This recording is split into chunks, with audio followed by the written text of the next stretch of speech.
If you like storytime vibes, hit subscribe and let's dive in together. I still remember the sound of the suitcase wheels dragging across the floor, like chains being pulled away from my chest. That was the night my wife, Laya, left me. She said she needed to find herself. What she really meant was that she'd already found someone else, a man who promised her excitement, luxury, and freedom. I didn't cry. Not then. I just stood by the door, numb, watching her take not just her clothes, but every trace of our life together, the photos, the wedding ring, and eventually, my savings. Yeah, she didn't just leave me. She emptied our joint account before she walked out. All the money I'd worked for, gone. Every hour, every plan, every future I imagined with her, erased in a single transaction. For weeks, I couldn't even bring myself to check my balance. When I finally did, it was a single line on the screen that broke me. Balance, $12.47. That was the price of loving someone who only saw you as a wallet with a heartbeat. But time is a strange thing. It doesn't always heal you. Sometimes it just sharpens the truth. And 2 years later, when she came back to my door, she was the one who was broke, and I was the one who finally felt rich, not in money, but in peace. After she left, I learned that pain doesn't hit all at once. It seeps in, quietly, slowly, like water through cracks. At first, I couldn't sleep without her side of the bed feeling cold. Then I couldn't eat, because every meal reminded me of her laughter echoing in our kitchen. People told me, "You'll move on." But what they didn't tell me was how moving on feels like learning how to breathe again after nearly drowning. I sold the house we bought together. The memories in those walls were too heavy to live with. I rented a small apartment, started running every morning, and got a second job just to pay off the debt she'd left me. Bit by bit, life started to rebuild itself. Not the way it was before, but sturdier, quieter. I stopped checking her social media. I stopped waiting for her calls. And one day, I realized I'd gone an entire week without thinking about her. That was when I knew. The wound had finally turned into a scar. But karma, it doesn't sleep. Months later, a friend told me he'd seen Laya's new boyfriend on the news. Apparently, the man she ran away with was under investigation for fraud. And just like that, all her freedom was gone, along with the money she stole from me.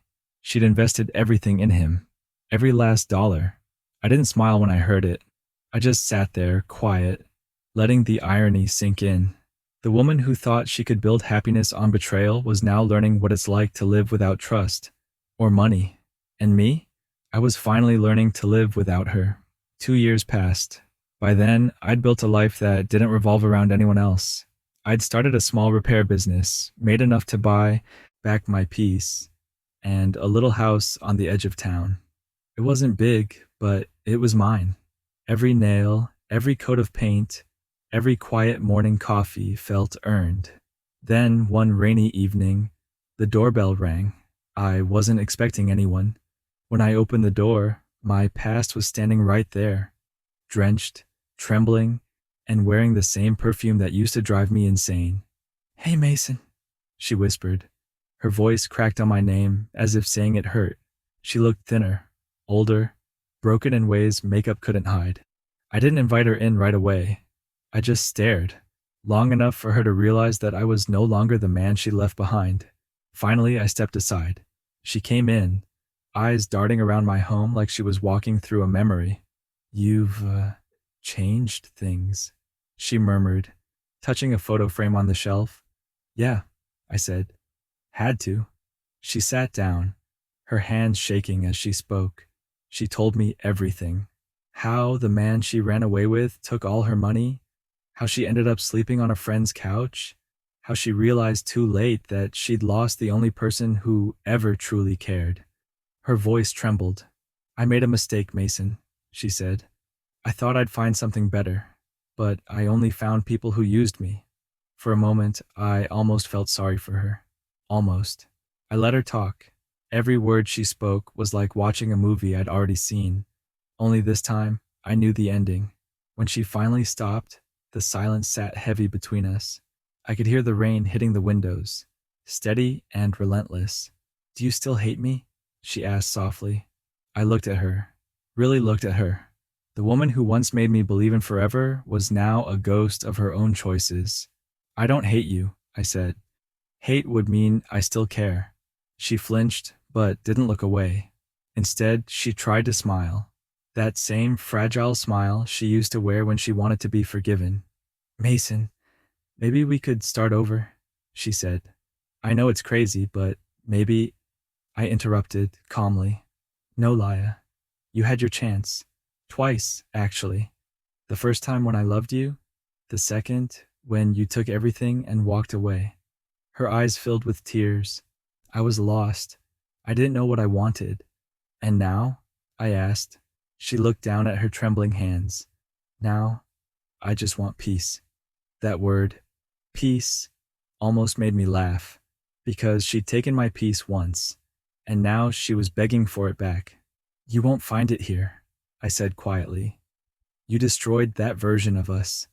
I don't even recognize the man who used to love you anymore. She looked up, eyes desperate. So, that's it?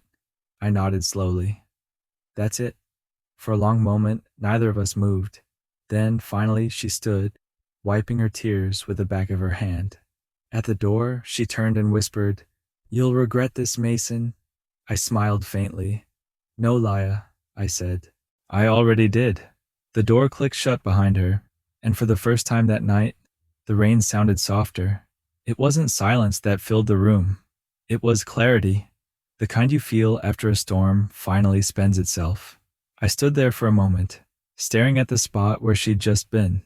Not because I missed her, but because I couldn't believe how small her presence had become. 2 years ago, she was my entire world. Now she was just a memory leaving footprints on a clean floor. Then I heard another sound, the familiar jingle of keys.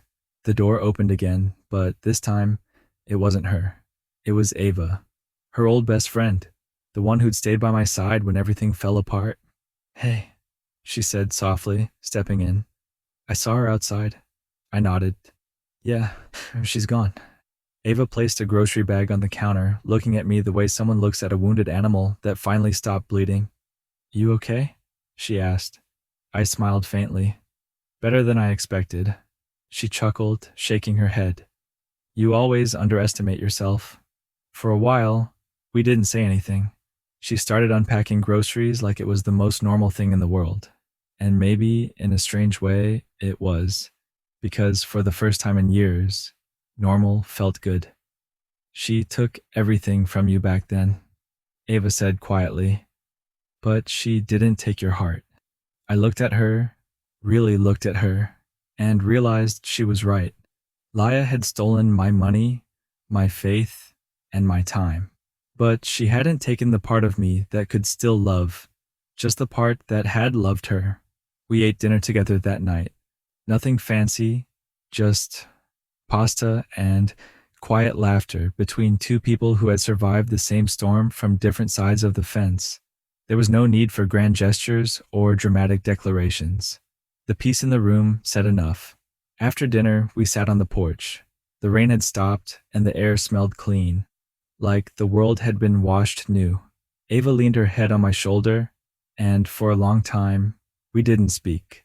We just listened to the crickets and the hum of life moving forward. Then she said, Do you think she'll ever come back again? I thought about it. About the look in Laya's eyes when she realized that nothing she said could reach me anymore. About how desperation always circles back to where comfort used to live. Maybe, I said finally. But this time, there's nothing left for her to find. Ava smiled softly.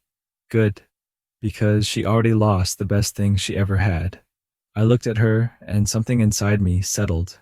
Not excitement, not passion, but peace. The kind of peace you can't buy, can't steal, can't fake.